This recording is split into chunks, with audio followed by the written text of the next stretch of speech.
we go. And welcome, everyone. I'm Bill Newell, along with Phil Stacy, Nick Kukuru, Nick Giannino, and Matt Williams here. And we're talking North Shore sports with the sports writers from the Salem News and Gloucester Times. And gentlemen, let's begin with a quick little wrap on what happened last weekend as we're coming down to the end of the regular season. Some postseason is underway. Some postseason is even wrapped up.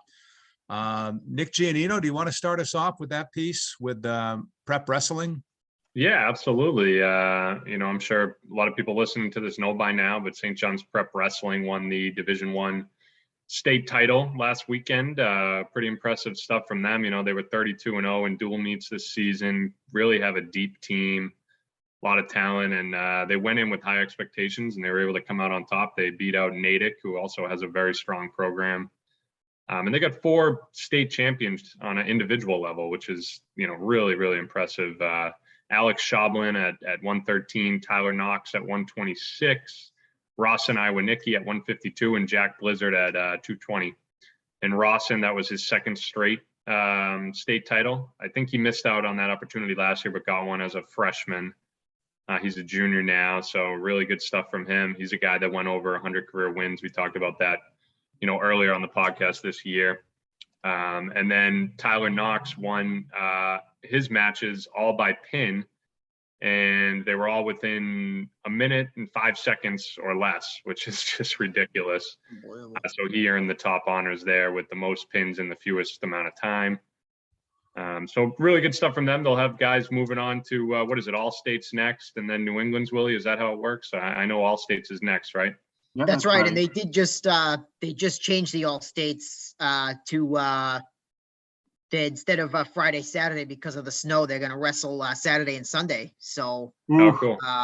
Hey, if it snows one more day and they go Sunday, Monday, they get to do the finals without masks on, right? The 28th is the mask deadline. True that, yeah. Those poor wrestlers at the very last day, they're going to be 24 hours before the coronavirus truce goes in. So that they still have to wrestle with masks. But I suppose that if the last match was to take place at midnight, maybe the heavyweights could take theirs off. I don't know. Who needs a mask when you're wrapping up a match in 1 minute? I mean, come on. That's a fair point. Yeah. With Knox over there, that's a good point. Yeah, that's quick. I mean, that's crazy to go that fast. That's really a in all 4. I mean, he probably didn't even break a sweat at the whole day. That's the thing. Like, I was looking at the brackets for some of our teams in Division II, and the guys that made the finals and stuff, and you could see, like, usually in the early going, it's quick, right? You get some pins, and then the semifinals and the finals go a couple of periods or whatever, to get through the finals in under a minute. That's pretty good stuff. They don't get paid by the hour, I guess. Yeah. One of his matches was 16 seconds. The other was 46, 60 seconds, and 1 minute and 5 seconds. So that's crazy. Yeah. I mean, at that point, I feel like I could just try to not run away, but at least like avoid him just to try to last a minute or something. You know what I mean? Right. I don't know. Go to the ropes. Yeah. Just stall tactic, try to tire him out. I don't know. So they'll look to get it done at All States. They'll have those 4 guys that won moving on, and they'll also have some other guys. Adam Shoblin at 132 finished second. They got a 3rd place from Charlie Smith, the heavyweight, and a couple 4th place finishes from Eli Hajali and Matt Mitchell. So they'll be well represented at All States. Phil, other notes from this past weekend? I know that the Masconomet gymnastics team, while they haven't had an official team meet yet, the North Sectionals are this Saturday, of which they are the top seed. And I think we can call them the at least 2-time defending state champions, where they won titles in, 18, 19? No, 18, 19? Is that right?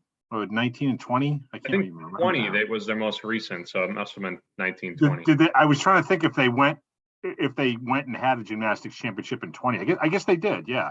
So 19 and 20, and they were undefeated in the abbreviated season last year. We could go ahead and call them state champs last year. I don't think anybody's going to say, no, they wouldn't have been. But anyway, so they won 2 official state titles in a row. They're going for their 3rd. They're top seed this weekend out of the North Sectionals. But this Monday, yesterday, as we're recording this anyway, there were the individual state championships held up in Tewksbury. And of course, they did very, very well there, as to be expected on a great team. They certainly had some great individual performances on the team.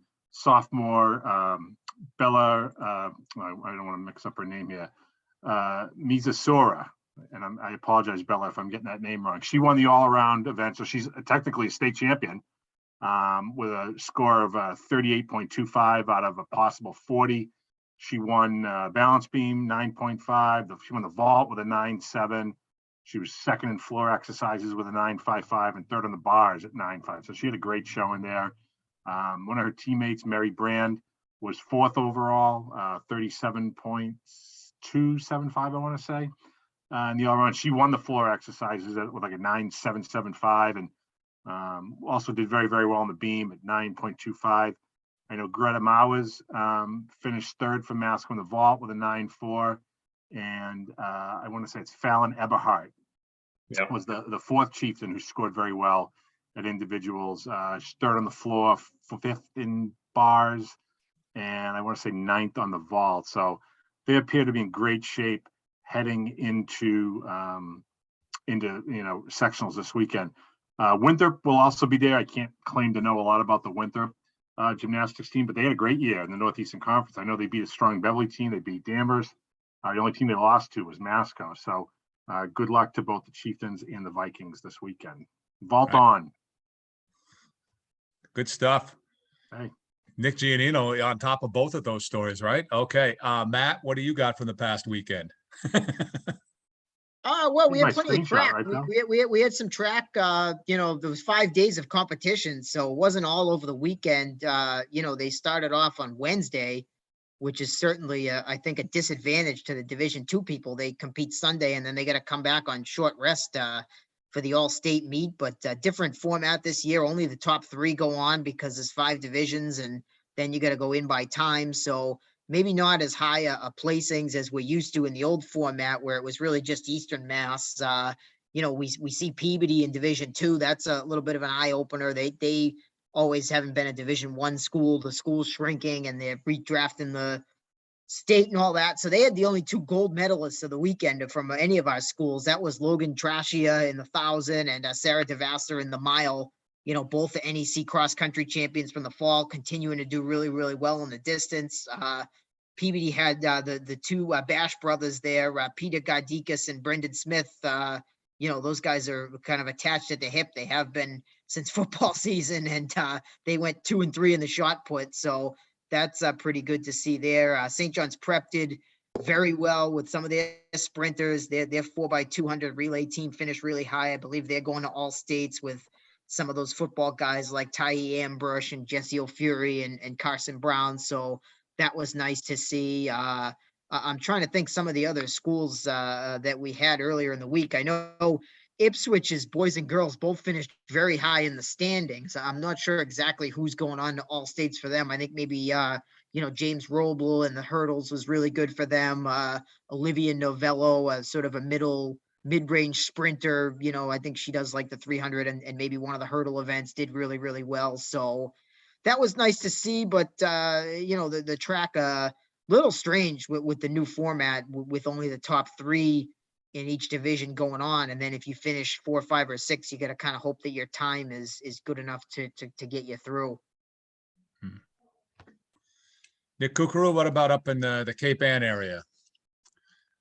Yeah, I'll circle back to the wrestling ranks. Gloucester had just its second ever state champ. Daniel Beaton took home the Division III title at 132.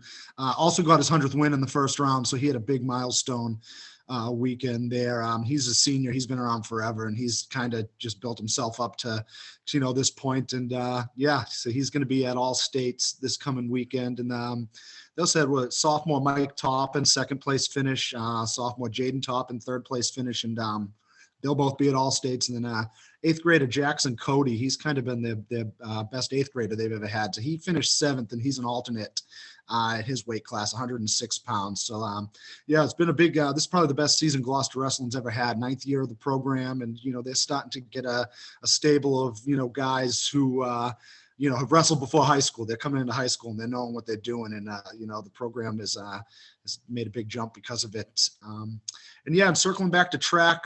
Two Cape Ann runners got into the all-state meet. Andrew Coelho from Gloucester, he finished second in the 600 meter in Division 4. We all know him from his soccer prowess, but he's an excellent middle distance runner too. And the girls Division 5 600 meter, Caroline McKinnon from Manchester, Essex is also moving on to the all-state meet with a good performance in that event. Good stuff.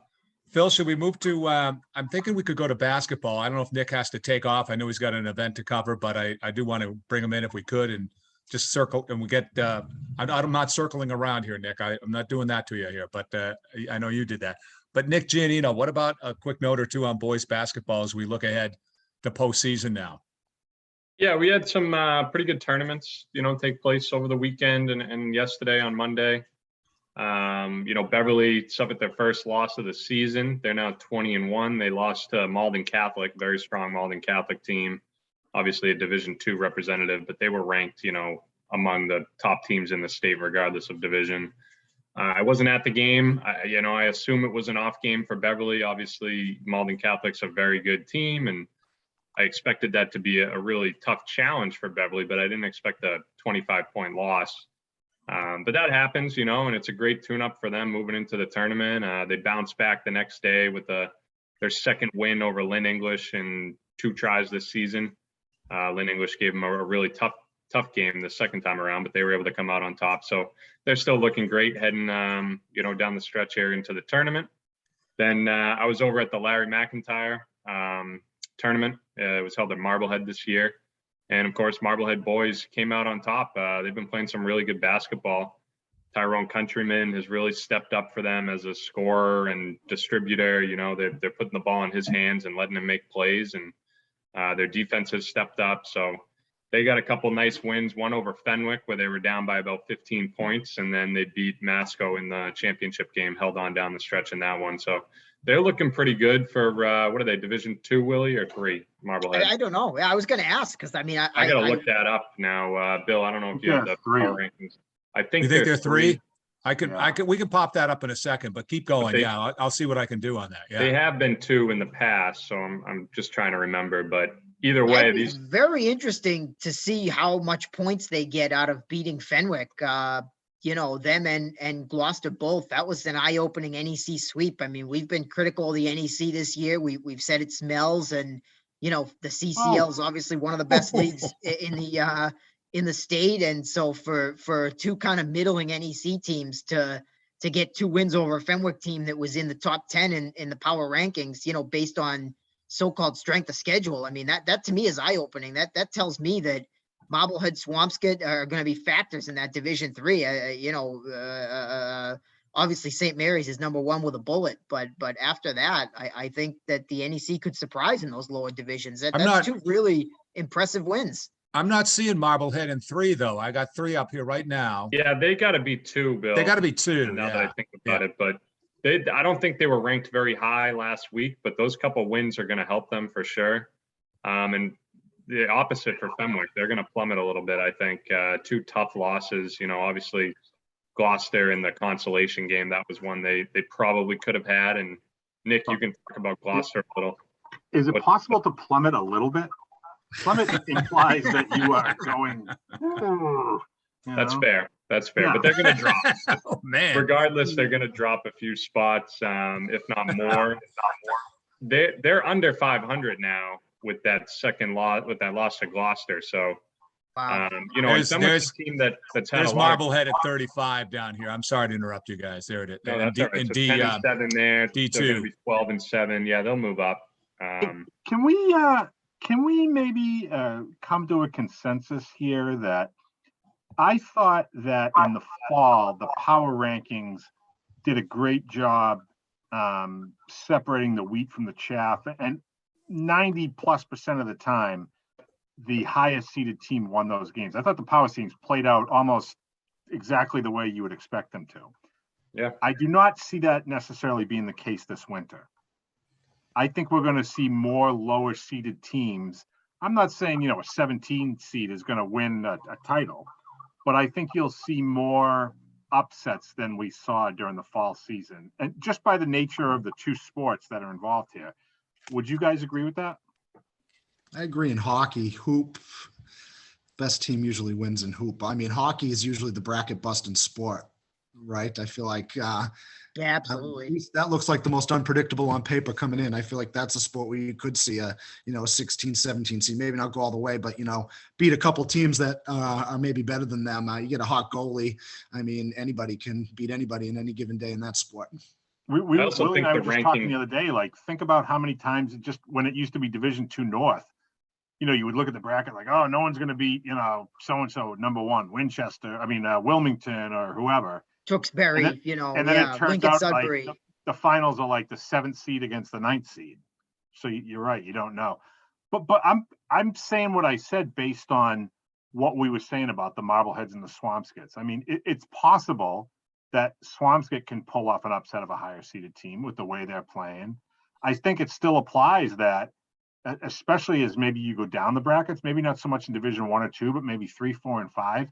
If you're playing in a stronger league, you're going to get help from the power rankings, but maybe it's not a true indication of how good you are, and maybe they do knock off teams that are ahead of them with better records. I just think just based on not to pick on Fenwick, but I mean, just based on those two games, I would say it's very possible, because going into that, if it was a tournament situation, if Fenwick drew Gloucester, and I'm not even sure they're in the same division, but just as a for instance, if Fenwick drew Gloucester, I would assume that Fenwick would win. Like, they're from a better league, they got a much higher power ranking. I mean, you assume that that's right. And Gloucester may not even. I would go so far as to say Fenwick might have been the favorite going into the weekend to win that tournament. Am I wrong in saying that? Oh, for sure they were. I would have had them as the favorite. I would have had them as the favorite, and they looked like the favorite at times. They, in the first half of both games, they had a lead and just kind of sputtered down the stretch for whatever reason. I think sometimes when the other team makes a run, they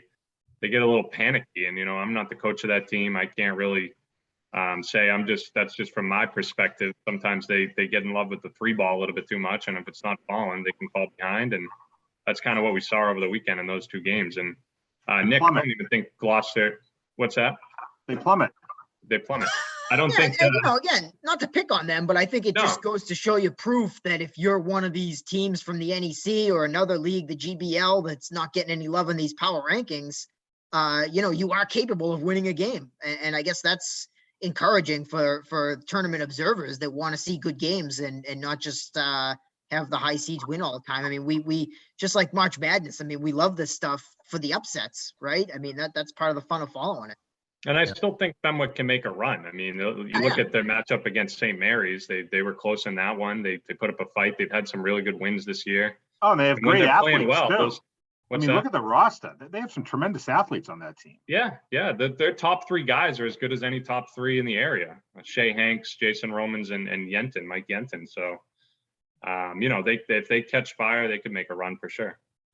Could we also say too that Division I boys hockey may be as wide open as any Division I tournament we've had under this new tournament format? I mean, I look at it and it's like there's honestly like 8 different teams or more that could win, the Division I state title this year. I don't think the the number 1 ranking guarantees anything for anybody. It's pretty wide open as far as I can see. Right. I mean, when you compare it, I think a lot of us try to compare things to like the NCAA tournament I just referenced here a moment ago, March Madness. And like you basically in March Madness, you have 4 number 1 seeds in the tournament. You don't really have 4 number 1 seeds, but in a way you have four of the teams that they consider the top teams, regionally, right. Regionally. Sure. Yeah. To some extent. A little gripe about the hoop. I mean, I feel like what we're seeing kind of, and this is, 2 teams in my area are kind of the poster, children for this, but I feel like it's kind of rewarding teams with losing records that are kind of just inside the top 32. Because I have, Gloucester boys hoop will get in at 7-13, and it looks like Manchester Essex girls hoop is going to get in at 5-15. And just looking down that bracket, there's about 10, maybe even a dozen teams outside of the top 32 that have winning records. So they're going to be in, and that means that Gloucester and Manchester Essex are going to be hosting preliminary round games. So you're kind of getting rewarded for a mediocre season here. I know their schedule is probably tougher than the teams they played, but you're looking at it that way. I mean, that, you get a team coming in from a long ways away. That could be the difference right there in the game. It could be two evenly matched teams. Just one team has to get off a long bus ride. The other one is staying home. So, back to, the tournament this weekend, I think that was the situation the Gloucester boys found themselves in. I think they needed to win that Bishop Fenwick game. They were ranked 27th coming in, and they had lost, 2 straight since those rankings came along. A third straight loss might have, pushed them out of the top 32. And with the losing record, they wouldn't have made it in. I think, I think Nick's absolutely right. And, it reminds me of like the old Sullivan rule, right? You could get in under 500, but you had to go on the road. That was kind of like the trade-off, right? Like you can get in, but you're going to get a low seed and you got to go on the road. And, so now you're rewarding, I guess you're sort of rewarding a tough schedule, but you're punishing teams that win. I mean, I look at the Winthrop girls hockey team is undefeated. And, right now they're not in the top 16. So they're going to go on the road. Now, to me, I mean, and again, they didn't play a great schedule. I'm not saying they should be a top 5 seed, but the idea that they wouldn't be in the top 16, I mean, if you play 20 games and you don't lose any, I don't care who you play. You deserve to have a home game. I mean, I'm not saying number 1 seed, but I mean, to not be in the top 16 and be undefeated, I think there's something wrong there. Do you think now that we've had a year under our belts, or almost a year with some of these sports, that coaches are now going to really take a different look in terms of how they approach trying to find opponents for next season? Because I know there's football schools already doing that, as far as next year goes and who they want to play. I guess it comes down to a basic question. Do you want to get wins no matter how you get them, or do you want to challenge yourself with better competition? What's more beneficial to your program?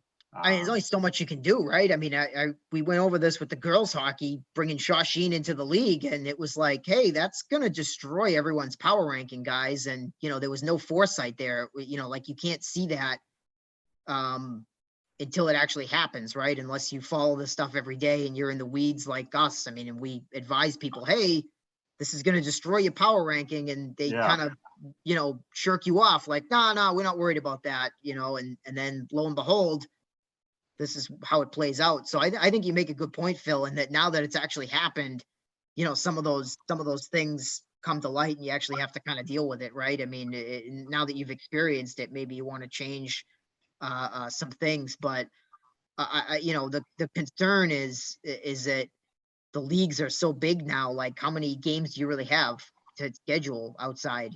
4, 5. I mean, you just don't have.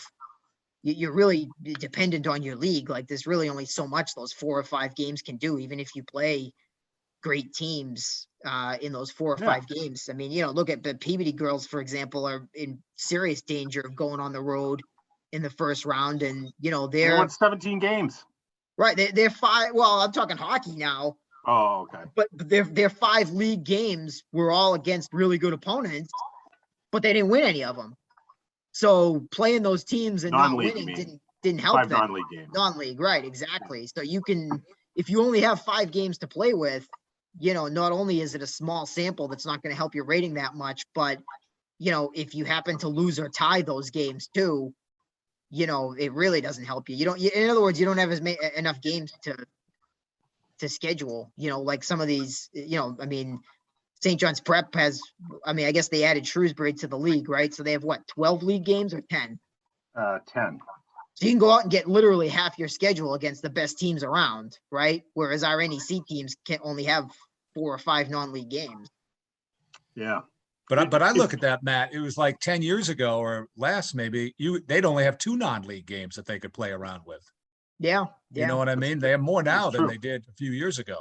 Yeah. I think it comes back to what is best for your program. Is it more important to get wins no matter how you get them by playing the, I don't know, the Chelseas of the world? Does your program need just a taste of winning? And, hey, if it doesn't mean we make the playoffs, that's unfortunate, but at least these guys are going to win some games. Or is it go out and find the best games that you can? I just heard recently, Nick, I don't know if you and I were talking about this, but Gloucester and Beverly aren't playing football this year, this coming season. And to me, that's crazy. You know, like, what do you mean Gloucester and Beverly aren't playing football? They played for, since Moses wore short pants. What are we doing here? But Yeah, 115 years. yeah, but apparently, Beverly beat them 50-0 last year. And, Beverly's probably going this way, and Gloucester is still trying to find its footing, I think, after a run of real dominance. So, I mean, I guess it makes sense if you're Gloucester. But, what's the end goal there? I mean, are you looking just to get wins? Are you looking to get better?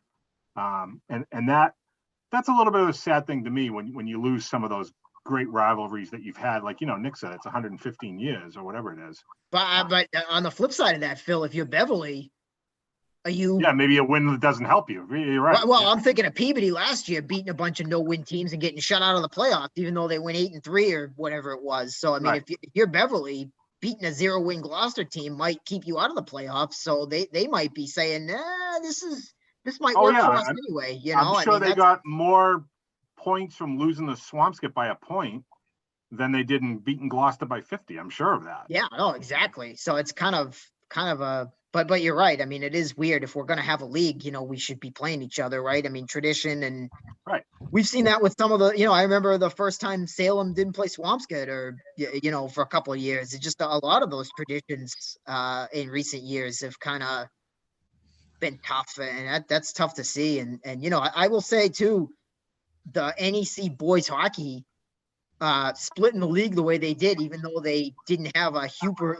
large number of teams, that helped everybody's power ranking. I think the NEC's done a really good job on the boys side. You look, Masco's right up there, Gloucester. Obviously, those are great teams that were going to be rewarded anyway. But the fact that they didn't play those teams in the small twice is helping their rating. And I think if the girls are going to continue to have, a large league with some of these other teams in it, I think they should look at that structure and kind of copy it, with a large and a small, because those boys coaches getting together and dividing it up the way they did, it's raising all the boats, in my opinion. It's really paid off. I mean, even Beverly is going to be a playoff team. They got a decent rating. So kudos to those guys that they had the foresight to have a good alignment here for this tournament. Yeah, ironically, Phil, Gloucester's replacing Beverly with Chelsea on their schedule. So what beyond? Not going to help their power rating, I don't think. But, they're in kind of a spot where I think, Danny wants to get some consistency back in there and kind of rebuild the culture. They're in a really tough place right now. Oh, yeah. No, hey, I saw them that one game last year, and they were beat up. They were low in numbers. Obviously, they were not they did not have a bountiful of talent, is maybe the nice way to say that. And Danny's a good guy, and I know that he and his staff are doing whatever they can to try to make it better there. And I think it's taken a similar tack that Salem did. It's like it's more important to get the wins than it is to. Marblehead did it about 15 years ago before before Rudloff came in. They kind of, and it worked. Saugus also did it, and it didn't work. So we've seen it, go both ways. Yep. Right. It just point. I guess, and not to be like the old guy shaking his hand at a fist, shaking his fist at a cloud. There we go. But it's just hard to imagine. If you'd said 10 years ago, Gloucester football is not going to play Beverly, but they're going to play Chelsea, you'd be like, what? Chelsea must be a powerhouse now. What's going on here? But hey, things are cyclical, and you do what you have to do for your program, and you can't fault anybody for that. But I agree. It's such a great rivalry. It's tough to see it go on the wayside, even if it hasn't been very competitive. Sometimes you just got to ride out those tough seasons. But I also right. I mean, it's been the other way too. They were Gloucester killed Beverly. What? Yeah, not like this though. 15 years or something. Yeah. Gloucester's had its way with Beverly for a good chunk of seasons. back in the Silver and Ingram years, but. Those were pretty competitive games for the most part. I mean, a few blowouts here and there, but nothing like there is, like there is now when it's kind of two teams on a different plane. Right. Yeah. And again, in those days, the winning team never got punished for beating it. It was a league game. You won it. If you won your league, you went to the playoffs. You never had to worry about the math. Great point. Yeah. And that was the value. I mean, that's why those Gloucester Beverly games, in other words, that was a huge rivalry for those two schools years, going back, as Phil was alluding to earlier on. And I'm talking about going way back. Sure, Beverly played Salem on Thanksgiving, but still it was the Gloucester Beverly game, as I've been told, was really one of the big games during the year for those schools. But all things change, I guess. I can remember when I first started covering Beverly football years ago, their non-league opener was with Everett, and Everett was a doormat. Yeah. They When I were was the in high Chelsea. school- They were that school you're talking about now, whatever. Yeah. When I was in high school, beating Everett was no different than the sun's going to rise in the morning. Yeah. You just did it. Yeah. You know, you just opened with Everett and you beat them. Like that was it. You know, Yeah. it was the Tank Agenta years, which Yeah. are not remembered fondly in Crimson Tide lore. Yeah. I know. Yeah, that's fair point. Yeah. Hey, guys, it looks like we got about a minute or two left, no more. Any other final thoughts from you, Phil and Nick and Matt? Well, Yeah, I'm just looking forward to having playoffs again. You know, I know we've said it before, and, you know, we had them in the fall and all, but this will be the first time in 2 years to have basketball and hockey playoffs. And to me, it's some of the greatest atmospheres you'll get in high school sports. You know, full barn for hockey or a packed gym for basketball. You can't beat it. And I hope under this new system that continues. And, you know, we had an awful lot of good teams in the fall that won championships or went to, you know, state semis and things like that. And a repeat would be great. Yeah. Nick Kukuru? Yeah, just recognize, Jack Costanzo, Gloucester hockey, was named NEC MVP this week. I don't know if that was much of a surprise. He's kind of had a ridiculous season again, 51 points right now, his second career 50-point season. And, he's third on the all-time scoring list at Gloucester, 162 points. And yeah, I mean, he, well-deserved honor. He's about as dynamic a player as it gets. And, he shows it pretty much every night. Matt? Just congrats to Fenwick girls for winning the first Colin Cup. Great for them. They worked hard. Their seniors, had never won it and really wanted it. And it was a great, well-played game on President's Day at 2-0. Teams might see each other again in the playoffs if the current power rankings hold. So that would be a great game. It was nice to see a big crowd there. And, it was 0-0 for the first 30 minutes. And it was one of those games where every save, the crowd was like ready to erupt, right? They were waiting for something to cheer. And when there finally was a goal, it was a great cheer. And it was great to hear that noise, because after so much time without crowds, and no noise on some of those goals, it was great to hear a nice big cheer over there on Monday. Good. Gentlemen, great stuff as always, and we'll talk again soon. Thanks, Bill.